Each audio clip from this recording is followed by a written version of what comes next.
kui me vaatame nagu, mis nagu tulevik võib tuua, on see, et jah, mingisugused suured korporatsioonid üritavad inimesi tagasi majja tuua, pakkuda vähem paindlikkust, aga küsimus on selles, et kas see on trend, mida on võimalik muuta. Et kui sa oled inimestele midagi andnud, kas sul on võimalik seda nüüd inimestelt samal ajal ära võtta või see tekitab nagu üleliigset sellist rahulolematust. Ja uuringud tegelikult näitavad, et pigem see tekitab rahulolematust ja inimesed hakkavad ringi vaatama ja hakkavad vaatama võimalusi, mis siis nende ootuseid täidavad.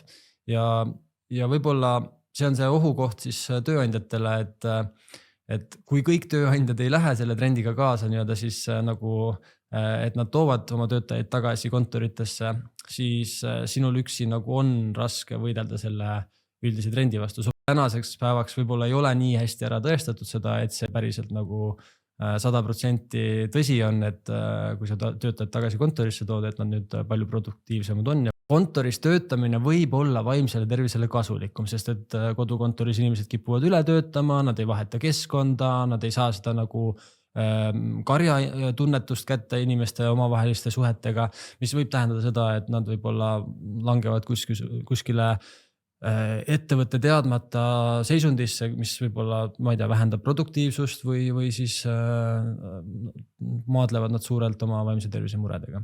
Ja muidugi see, et kuidas neid inimesi juhtida, see on kindlasti väga suur juhtimisprobleem ja tööruumid, et kus ja kas ettevõte ja kuidas peaks tagama üldse tegelikult töövahendid ja ma ei tea, füüsilise tervise jaoks näiteks seisulaua, monitorid ja nii edasi. Et inimesed ei teeks kuskilt pikali olles näiteks laptopist või sülearvutist tööd ja nii edasi.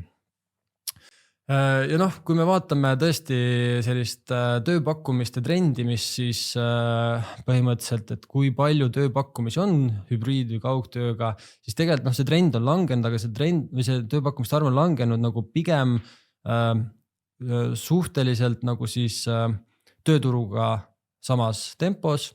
Ehk siis, et praegu täna on tööturul üldiselt vähem tööpakkumisi niikuinii ja teatud sektorid lihtsalt on need, mis võib-olla varem pakkusid rohkem kaugtööd, aga nad ei otsi ja värba nii palju enam täna. Et siis sealt nende sektorite arvelt see tööpakkumiste arv on nagu alla tulnud, kes pakub kaugtööd, aga reaalsus on see, kui sa vaatad, mis turul toimub, et pigem seda jätkuvalt pakutakse. Et siin on mõned üksikud näited ka Eestis, et Bolt tegi mingisuguse kampaania, aga Bolti kampaaniaga sisu, et kui sa ei läinud sinna sisse, siis sa võib-olla ei pannud tähele, et Bolt ei rakendanud ka nagu 100% kontorisse tagasi poliitikat, vaid seal olid omad nüansid ja reeglid, mis lihtsalt rakendati, mida varem Boltis ei olnud, eks ole. Et võib-olla siis tehti selline natuke suur puhastus reeglite osas, mitte ei tehtud täielikku kannapööret oma kaugtöö, hübriidtöö poliitika osas. Ja mis siis selles osas soovitada tegelikult ongi see, et alati nagu ürita selgitada, et mis on sinu see paindlikkuse aste, kui sa nagu töötajaid otsid ja tööpakkumisi siis neile serveerid või siis reklaame teed. Kui sa ei paku vabadust, sa pead väga hästi ära selgitama selle, miks sa ei ole suuteline või miks sa ei taha pakkuda vabadust oma töötajatele. Ja tegelikult sa pead arvestama sellega, et eeldatakse vabadust.